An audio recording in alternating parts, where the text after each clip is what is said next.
realize the reason that we recite the names of the gurus each time is we are really wanting to bring ourselves in alignment with their vibration and to invite them into our satsang. So sometimes because we do this often, we just repeat it as if it were some kind of a magic formula. But it isn't a magic formula. It's really an opportunity for us within ourselves to really feel, what the Divine Mother is, what the Heavenly Father is, who each of our masters are. So let's pray together with that awareness that each of these words is in itself a mantra that is calling to us the power of what it symbolizes. Heavenly Father, Divine Mother, friend, beloved God,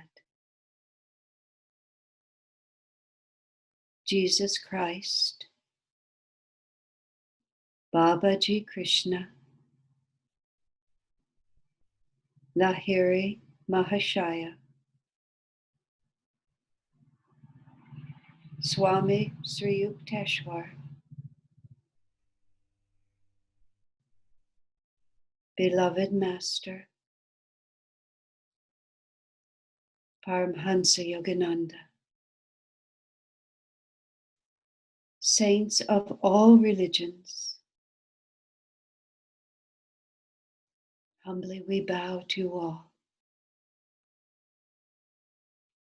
Inspire us with your presence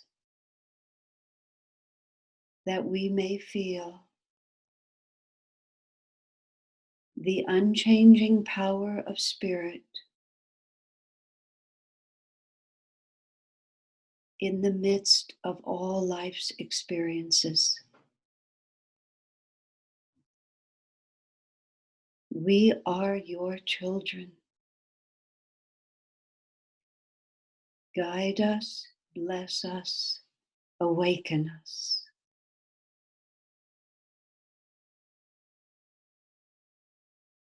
Om. Peace. Amen. God's light is within me and around me. With the sword of faith in my hand, with the love of God in my heart, I am a warrior of light. I join my brothers and sisters everywhere to overcome fear with faith, hatred with love, and disease with health. Let us fill the world with God's light. When I awake, I'll see thy face. When I awake, I will see thy light. When I awake, I'll see thy face. When I awake, I will see thy light. Mother, awake me from my dreams. Mother, awake me in thy light. Hand in hand, we're dancing together in thy light. Mother, awake me from my dreams. Mother, awake me in thy light. Hand in hand, we're dancing together in thy light. Dancing together in thy light. When I awake, I'll end all sorrows. When I awake, I will find thy joy. When I awake, I'll end all sorrows. When I awake, I will find thy joy. Mother, awake me from my dreams. Mother, awake me in thy joy. Hand in hand, we're dancing together in thy joy. Mother, awake me from my dreams. Mother, awake me in thy joy. Hand in hand, we're dancing together in thy joy. When I awake, I'll end all fears. When I awake, I will know thy love. love. When I awake, I'll end all fears. When I awake, I will know thy love. Mother, awake me from my dreams. Mother, awake me in thy love. Hand in hand, we're dancing together, dancing together in thy love. Mother, awake me from my dreams. Mother, awake me in thy love. Hand in hand, we're dancing together. Hand in hand, we're dancing together. Hand in hand, we're dancing together. Dancing together in thy love. Dancing together in thy love. When I awake, I'll see thy face. When I awake, I will see thy light. When I awake, I'll see thy face. When I awake, I will see thy light. Mother, awake me from my dreams. Mother, awake me in thy light. Hand in hand, we're dancing together. Hand in hand, we're dancing together. Hand in hand, we're dancing together. Dancing together in thy light. Mother, awake me from my dreams. Mother, awake me in thy light. Hand in hand, we're dancing together. Dancing together in thy light. When I awake, I'll end all sorrows. When I awake, I will find thy joy. When I awake, I'll end all sorrows. When I awake, I will find thy joy. Mother, awake me from my dreams. Mother, awake me in thy joy. Hand in hand, we're dancing together. Hand in hand, we're dancing together. Dancing together in thy joy. Mother, awake me from my dreams. Mother, awake me in thy joy. Hand in hand, we're dancing together. Hand in hand, we're dancing together. Hand in hand, we're dancing together. Dancing together in thy joy. When I awake, I'll end all fears. When I awake, I will know thy love. When I awake, I'll end all fears. When I awake, I will know thy love. Mother, awake me from my dreams. Mother, awake me in thy love. Hand in hand, we're dancing together. Hand in hand, we're dancing together. Hand in hand, we're dancing together. Dancing together in thy love. Hand in hand, we're dancing together. Dancing together in thy love.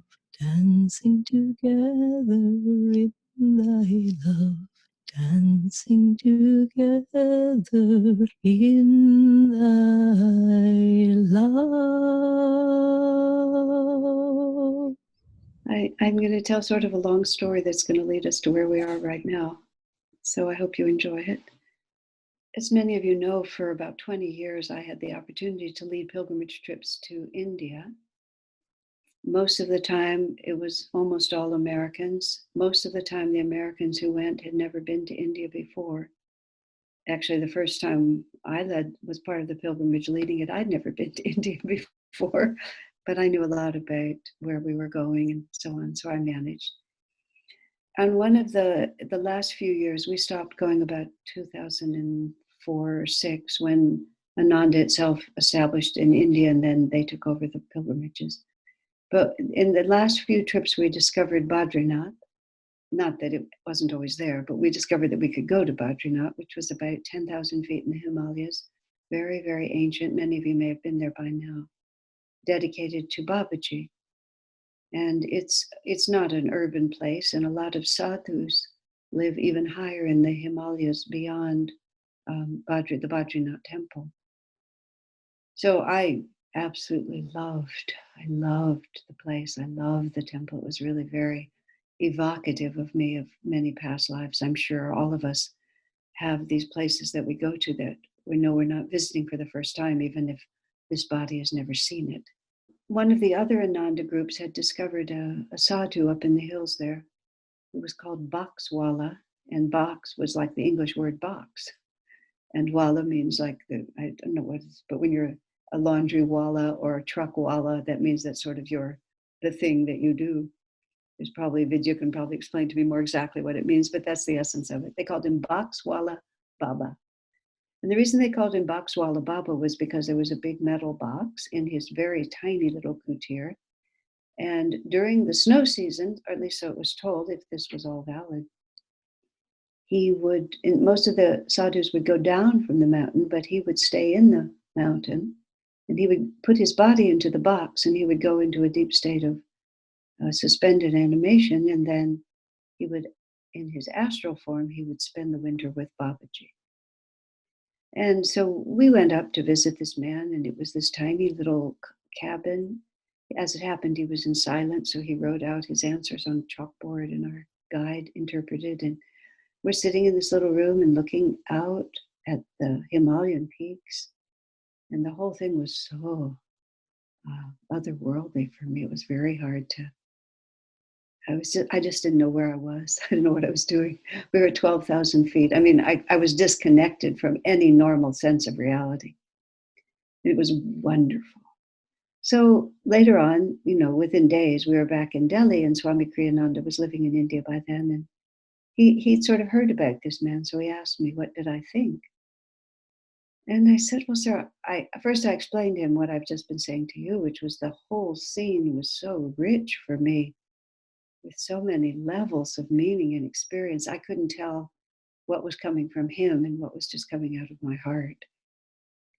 But he sort of asked me what impression I had of the Baba.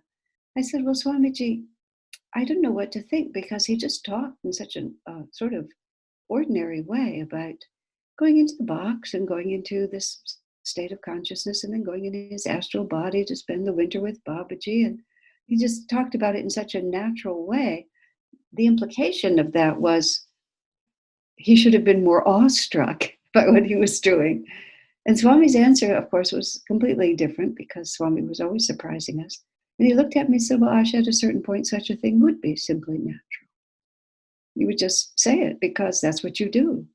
I'm on the Zoom talking to you all about this. I mean, I'm not going to talk about this in some awestruck way, even though my great-great-grandmother, if I could bring her here, would be absolutely astonished that we were doing this thing. But to us, it's perfectly natural. Now, all we had to do for this to be natural was just be born into Dwapara Yuga. We didn't really earn anything here. But there's also things that are yours, are just yours, and there's nothing really unusual about it. Now, in the context of all of this, a couple of years later, I was also in India, and I was in Bangalore before Haridas and Roma had moved there, maybe just after, I'm not sure. And I'm not entirely certain whether they were in the room.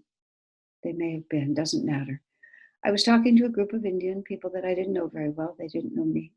So I was telling them a little about meeting Swami Kriyananda when I was 22, what a completely, utterly life-transforming experience it was, how it just, everything in my life aligned itself behind him instantly. And everything else I'd been doing was just a prelude.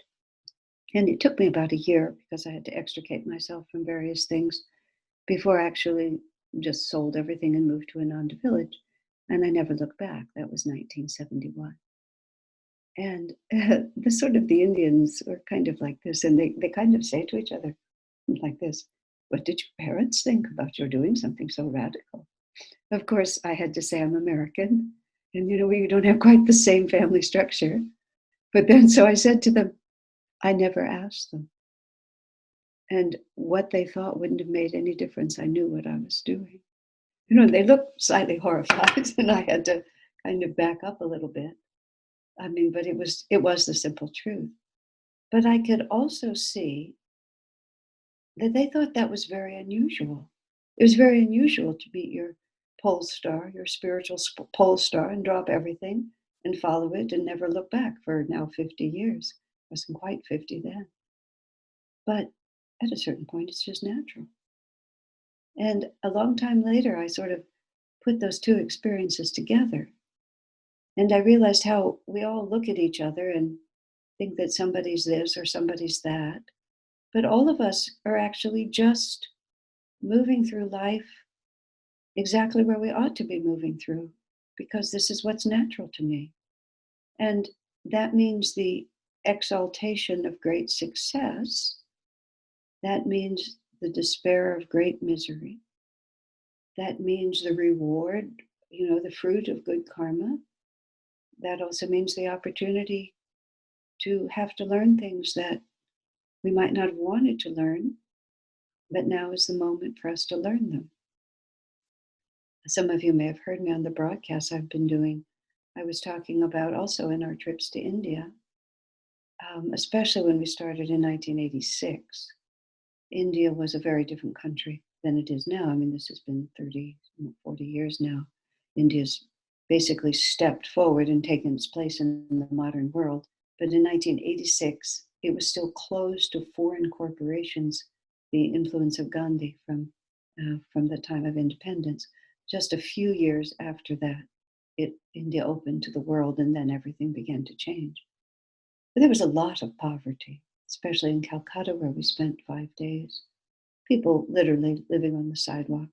And we were in this hotel for 5 days, and depending on where your room faced, you sort of could look out your window, usually from a couple of floors up. I remember my floor, I just would look down, there was a little family. They had their little square down there on the sidewalk, and they would sleep and they would wake up and they would cook, and that was just their life down there on that square. But they weren't so different than me. I was inside was a luxury 5-star hotel. They were outside of it. But in a sense, and I don't mean to be unfair about this, we were both doing what was natural to us. If I had found myself on the sidewalk, the first thing I would have done was create some enterprise to get me off the sidewalk, because it wasn't going to be natural for me to live on the sidewalk. A woman friend of mine, because I'm traveling in India in my mind now, she'd heard us say that Master said that before you're fully liberated, you have to experience everything.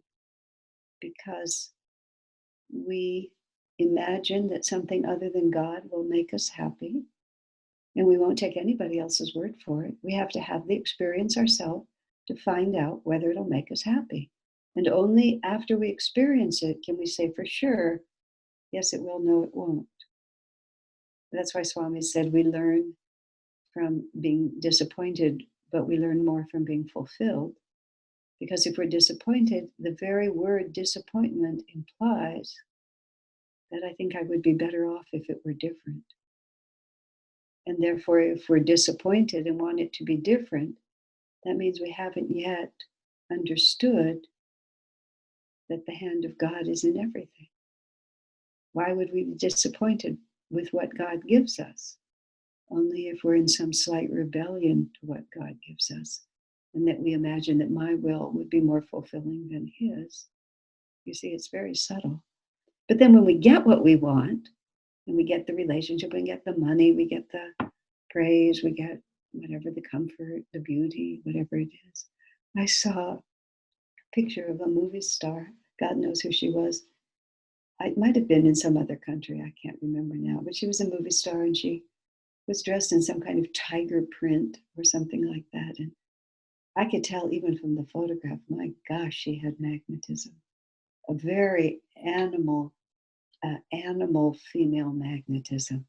Just Swamiji spoke once. I have to not lose my place here, but Swami spoke once about being somewhere where he met some world famous supermodel, and for some reason or another, he made physical contact. He touched her shoulder or something like that, He said when his body touched her body, he said like this zap of electricity went through. It wasn't sexual energy, it was just magnetism, but female magnetism, because that's what made it possible for her to be so successful. She really developed this. And I looked at this movie star dressed in this tiger print. She looked sort of like a panther.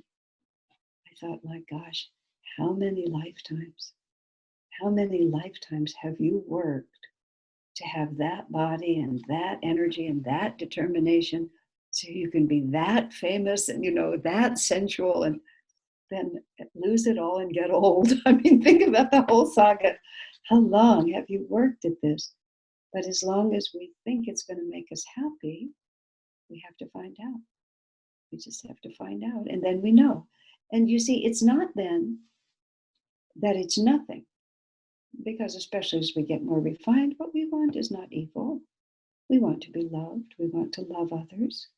We want to develop our talents. We want to share them with the world. These are not bad desires. And in fact, they're God-inspired desires. But they're not God realization. So we act them out and we do them and we get satisfaction from them. But then we realize, well, isn't there a little more? Isn't there something else?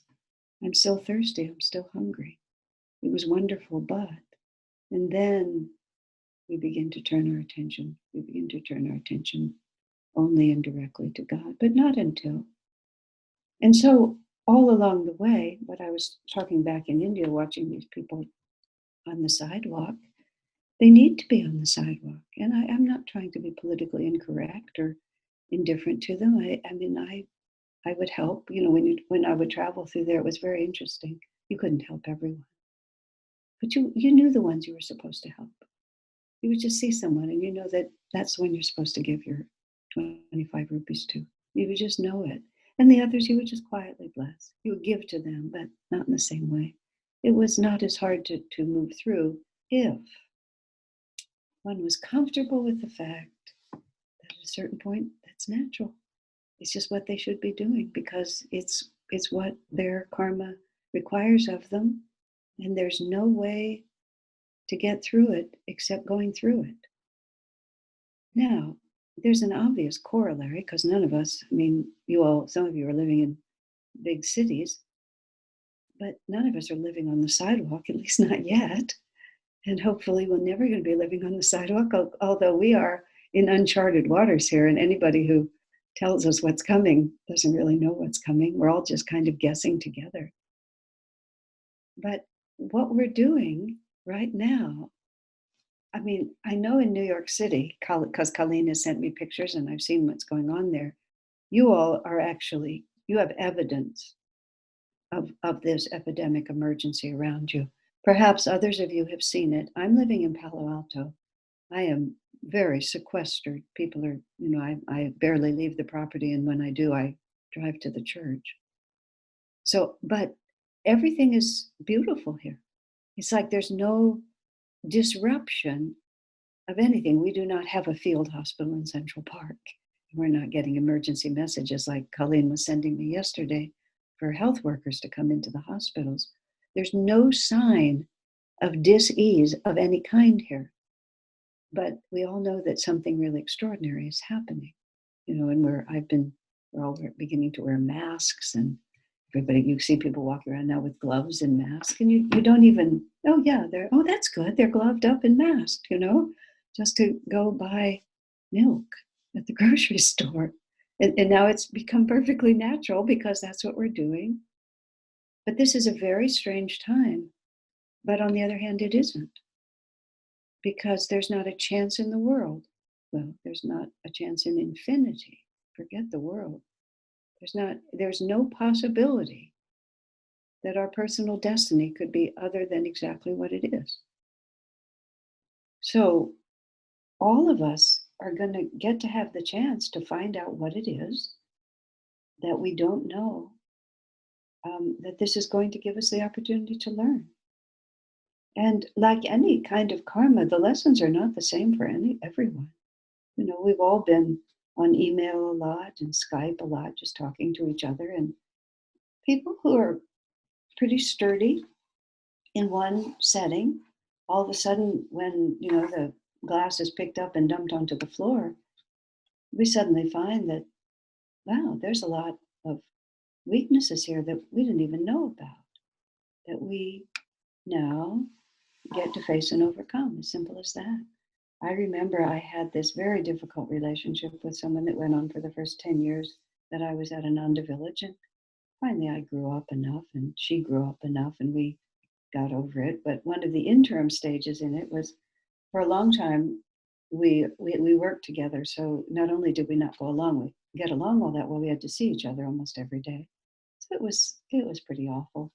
My only excuse is that I was 20, 25, but it was no excuse. I was horrible, just horrible. But there it was. It was natural to me at that time to be horrible. So what could I do? But time passed and we separated. I mean, we no longer saw each other because our responsibilities shifted. And so I became quite, all of a sudden, without the constant abrasiveness, I thought that we were fine. So a whole group of us went on a trip together, and I thought we were so fine that I volunteered to share an apartment with, this person, because now I loved her. She was a soul sister. And after about 25 minutes in the same apartment, I was right back to where I had been. It took no time for me to completely lose everything I thought I had gained. And Swamiji was on that trip with us, and I was so distressed. I was in the car with him. He must have been driving. He never lets me drive, so he was driving. And I was weeping. I was just beside myself with disappointment. And Swami was compassionate, but he had a very interesting counseling style, which he also passed on to us. He said, of course you should be sympathetic when people are suffering. Of course, Swami applied this judiciously. It's not a dogma. He said, of course you should be sympathetic when people are suffering, and you should be compassionate when they have something that's upsetting to them, but only to a certain extent. He said, if you express too much sympathy, it increases the idea in that person's mind that what they have is a really big problem. Isn't that interesting? Sometimes too much compassion actually weakens rather than strengthens. Now, as I say, that has to be applied judiciously, and you have to also think, what do I need to learn in this situation? Not just what do they need to learn. But in this situation, this was how Swami generally treated me. I knew he was sympathetic, but not too sympathetic. So I'm there weeping my little eyes out, talking about how disappointed I am. And he says, I think it's good news. How can it be good news that I'm still such a mess? He said, because you weren't putting out any energy to overcome this weakness because you thought you didn't have it anymore. And then sort of casually he says, so now you know, just like that. Well, so now I know. But I haven't never forgotten that. Why would we not be glad to have our weaknesses revealed? Because otherwise we're going on in a false way, thinking that we're freer than we are merely because we haven't been tested. So apparently the whole world is ready for a great big test.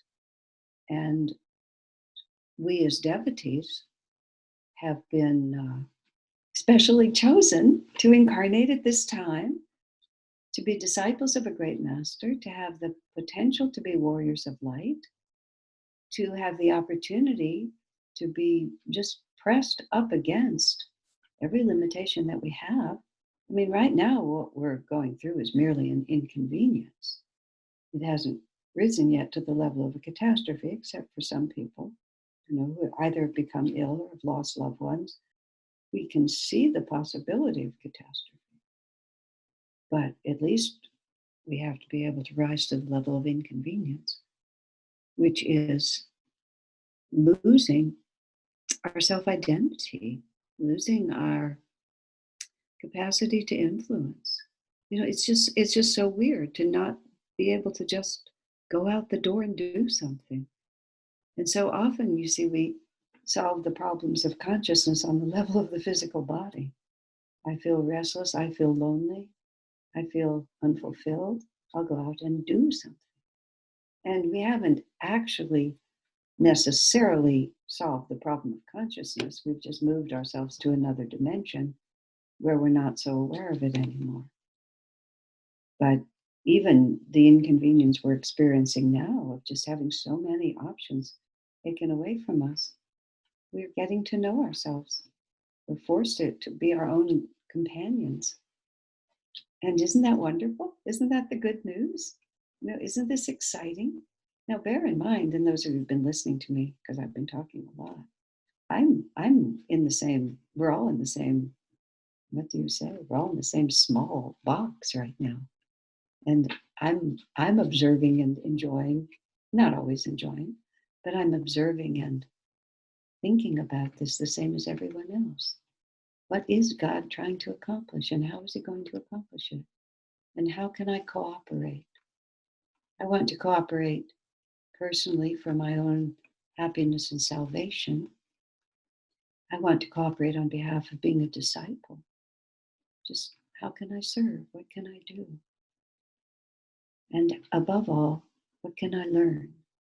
I've shared with you many times that when my parents were in the last years of their life, and it was challenging. My mother had Parkinson's for like 15 years. Parkinson's is a really big adventure in consciousness. She herself admitted that it actually was the making of her, was the word she used. I hate to admit it, she said like that. But this disease has been the making of me, because she was very willful and she didn't have that much of she was just a little spoiled. Like children get a little spoiled, but she really developed willpower and she really developed a spine. And she took that with her out of that body eventually. My dad just went on holiday at the end and let his mind kind of go a little bit. Not in a terrible way, but enough. He just kind of had enough. But I had kind of had enough. There was a lot to deal with. And at one point, I actually started talking to Master about taking them out of their bodies, because I thought that was a little astral holiday. Isn't it time for a little astral holiday for these people? But then I realized that I was actually praying for myself. I wasn't praying for them. And that felt pretty awful when I realized that, because they should stay in their bodies as long as it would benefit them to stay in their bodies. And whether I was comfortable or even whether they were comfortable wasn't the issue. The human body is a great privilege, and it's an enormous opportunity to grow. And end of life is when all of the habits of the incarnation begin to come to a focus, and a lot of your options are taken away from you, and the path gets narrower and narrower. It's a time of enormous blessing. And it finally occurred to me that what they were experiencing was natural to them. Of course it was. It was their karma. It wasn't like, I was treating them as if I, sitting where I was, whatever age I was at that moment, 65 years old, had just suddenly done a body switch, like a movie. And then I was in my mother's Parkinson body with her whole personality. And it felt unnatural to me, of course, because it's not my karma, it was hers. But it felt natural to her because she'd been inching toward it her whole incarnation. And Divine Mother had her by the hand, even if my mother didn't know that. I knew that. Was taking her exactly where she needed to go. And so I began to pray instead. And this has been my prayer for everybody. And this is my prayer for me. Divine Mother, whatever it is that you're trying to teach them, or whatever it is you're trying to teach me, give them the wisdom, the devotion, the receptivity, and the courage to learn it. Because that's what we want. If we're just rescued without learning, what good will that do? That just postpones it. That just kicks the can down the road, so to speak. That just, the interest keeps accruing and the debt will have to be paid. Why not now? Well, I know a lot of reasons why not now. But give me the wisdom, the devotion, the receptivity, and the courage to learn it. So right now, we're being inconvenienced.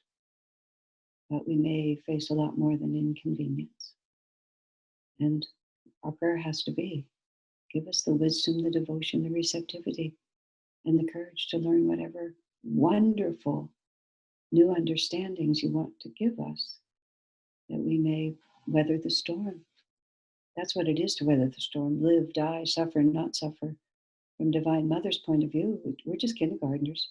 When a mother gives a little child a time out, the child may think it's a catastrophe, but the mother knows it's not. The mother knows that unless you learn to discipline yourself and understand yourself, you're never going to grow. So when God gives us a timeout, we take it so hard. But from his point of view, it's just the same. Unless this happens to you, you're never going to grow. It's natural to us. And it's going to take everything we have, as it always does. Now it's just gotten dramatic. But every day prior to this was exactly the same. How much of God's consciousness were we willing to accept, able to accept? How much did we resist? So this is the best of times. Not the easiest of times, perhaps, but it's always the best of times. We incarnated deliberately to experience this, and the more dynamically, with as much of us as we can muster, that we embrace it, the better off we'll be.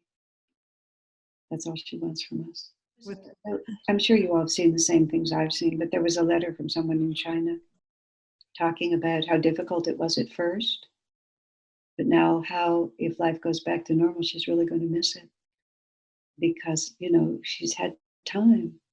She's had quiet. And she said, pause. She said, you don't realize what a treasure it is. She says, I'm not at all looking forward to going back to the pressure and the rush and the busy that I had before. We'll see. We'll see if it's even an option, but we'll find out. That's right.